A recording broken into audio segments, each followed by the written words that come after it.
अचानक न्यूयॉर्क में बड़ा डेवलपमेंट हुआ। ट्रंप ने अरब और मुस्लिम देश के नेताओं की मीटिंग बुलाई, लेकिन इस मीटिंग में क्या हुआ इसकी आधिकारिक जानकारी नहीं दी गई और यहीं से अरब देशों को लेकर दुनिया में आशंकाएं तेज हो गई। सवाल उठने लगे कि मिडिल ईस्ट में आखिरकार क्या होने वाला है। उधर अमेरिका से ईरान को लेकर भी विनाशक संकेत मिल रहे हैं, इसलिए ईरान पर इस समय सबसे बड़ा खतरा मंडरा रहा है। लेकिन ईरान ही क्यों, ये आपको बताएंगे। पहले बड़ी खबर देख लेते हैं। आईडीएफ ने गाजा सिटी का पूरी तरह घेराव कर लिया है। गाजा सिटी के अहम इलाके पर आईडीएफ ने कब्जा कर लिया है। गाजा सिटी से 6 लाख से ज्यादा लोगों का पलायन हुआ है। इसके बाद अगली बड़ी खबर भी आपको हम गाजा सिटी से ही दिखाने वाले हैं, क्योंकि यहां पर इजराइल लगातार बमबारी कर रहा है। गाजा सिटी पर इजराइल का क्या संपूर्ण कब्जा हो जाएगा, किस तरह के हालात है बताते हैं। शहर का घेराव पूरी तरह से कर लिया गया है।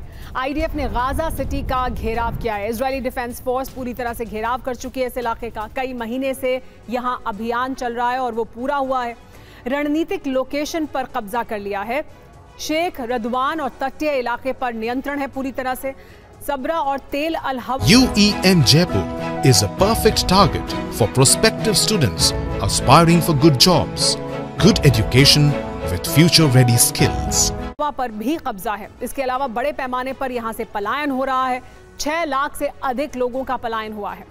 ऑपरेशन गिडियन चैरियट 2 से यहां पर पलायन हुआ, यानी इस ऑपरेशन के शुरू होने के बाद पलायन और ज्यादा बड़ी संख्या में और तेजी से हुआ है। लेकिन अगली बड़ी खबर न्यूयॉर्क से है। न्यूयॉर्क में ट्रंप ने अरब नेताओं से मुलाकात की है। अरब देशों के 8 नेताओं से अहम मीटिंग की है। मीटिंग के बाद ट्रंप ने मीडिया से बात नहीं की है। मीटिंग के बाद विटकॉफ थम्स अप करते हुए बाहर निकले। तो अरब देशों के 8 नेताओं से मुलाकात की है, क्योंकि अरब देशों के बीच जिस तरह का तनाव बना हुआ था इजराइल को लेकर, इजराइल ने कतर पर जो हमला किया था और उसके बाद जो बैठक हुई, ये बैठक अब न्यूयॉर्क में जो हुई है UNGA की साइडलाइंस पर, ये बहुत अहमियत रखती है, क्योंकि यहाँ पर अरब देशों के 8 बड़े नेताओं के साथ डोनाल्ड ट्रंप ने मुलाकात की और मुलाकात के बाद मीडिया से कोई बात नहीं की, लेकिन विटकॉफ थम्स अप करते हुए बाहर निकले। डोनाल्ड ट्रंप ने कुछ नहीं कहा है इस मीटिंग के बाद, लेकिन मीटिंग के बाद तुर्की के राष्ट्रपति ने बयान दिया है। उन्होंने कहा है कि ट्रंप के साथ मीटिंग बहुत अच्छी रही है।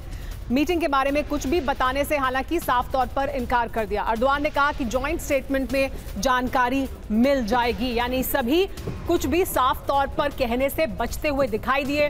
डोनाल्ड ट्रंप जो मीडिया को देखते ही बयान देते हैं, उन्होंने भी इस मीटिंग को लेकर कोई बयान नहीं दिया है। अर्दवान ने भी कहा है कि जॉइंट स्टेटमेंट में जानकारी मिलेगी।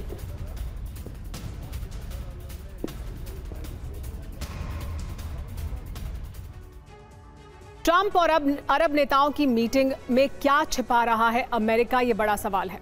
खबर क्या है जानिए। UNGA से अलग ट्रंप ने एक बड़ी बैठक की। अरब और मुस्लिम देशों के नेताओं के साथ मुलाकात की। 8 देशों के प्रमुख इस मीटिंग में शामिल हुए। ट्रंप के साथ रूबियो समेत बड़े अधिकारी थे अमेरिका के। बैठक के बाद मीडिया से बात नहीं की ट्रंप ने। मीडिया से दूरी बनाते दिखे सभी नेता। मीटिंग में कौन कौन देश थे ये भी जान लीजिए। अमेरिका था, जाहिर सी बात है, लेकिन इसके अलावा सऊदी अरब, तुर्की, कतर, UAE, मिस्र, जॉर्डन और पाकिस्तान, ये तमाम देश इसमें शामिल थे। लेकिन इस बीच फ्रांस, ब्रिटेन, कनाडा जैसे अमेरिका के मित्र देश फिलिस्तीन को राष्ट्र के तौर पर मान्यता दे चुके हैं, जबकि डोनाल्ड ट्रंप अब भी इसके खिलाफ खड़े हैं। UNGA में ट्रंप ने साफ कर दिया है कि इससे न हमास का खात्मा होगा और न ही गाजा में शांति आएगी। ट्रंप के इस रुख से गाजा के मुद्दे पर अमेरिका और इजराइल दुनिया में अकेले पड़ते जा रहे हैं। एक तरफ गाजा पर इजराइल का बारूद बरसना जारी है, तो दूसरी तरफ न्यूयॉर्क में फिलिस्तीन एक राष्ट्र के तौर पर उभरता नजर आ रहा है।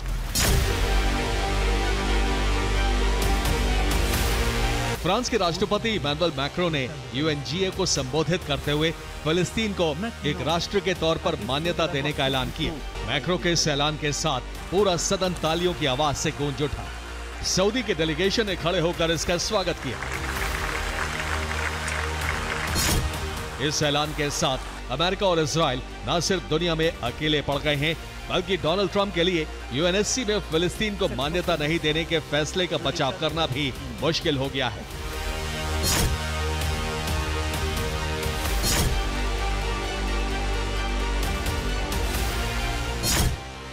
दरअसल UNSC के 5 स्थायी सदस्य देशों में से 4 सदस्य ब्रिटेन, फ्रांस, चीन और रूस फिलिस्तीन को मान्यता दे चुके हैं। ऐसे में अमेरिका के लिए इसका विरोध मुश्किल होता जा रहा है।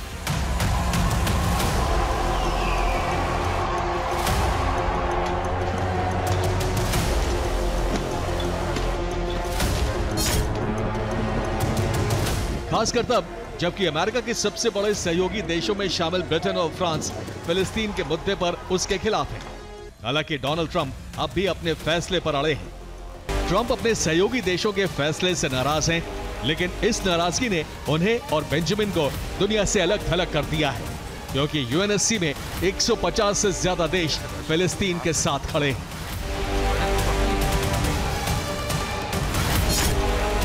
यही वजह है कि फिलिस्तीनी राष्ट्रपति महमूद अब्बास ने यूएन में वीडियो कॉन्फ्रेंसिंग के जरिए भाषण दिया, जबकि अमेरिका ने उन्हें वीजा देने पर बैन लगा दिया था। महमूद अब्बास के बयान से साफ है कि फिलिस्तीन इजरायल के साथ शांति से जीने के लिए तैयार है।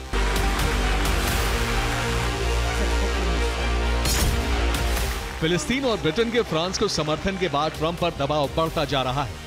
इस बीच फ्रांस और सऊदी अरब ने 2 स्टेट सॉल्यूशन को लेकर वर्ल्ड समिट बुलाने का ऐलान किया है। अमेरिका और इजरायल ने इसका बहिष्कार करने की घोषणा की है। फिलिस्तीन के मुद्दे पर ज्यादातर देश अमेरिका इजरायल के विरुद्ध खड़े हैं, जो अब भी फिलिस्तीन को मान्यता देने को तैयार नहीं है। वहां फिलिस्तीन समर्थक सड़कों पर उतरने लगे।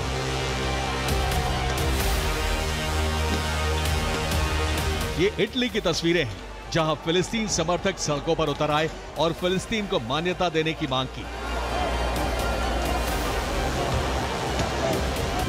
इटली के कुछ हिस्सों में फिलिस्तीन समर्थकों और पुलिस के बीच हिंसक झड़पें भी शुरू हो गई।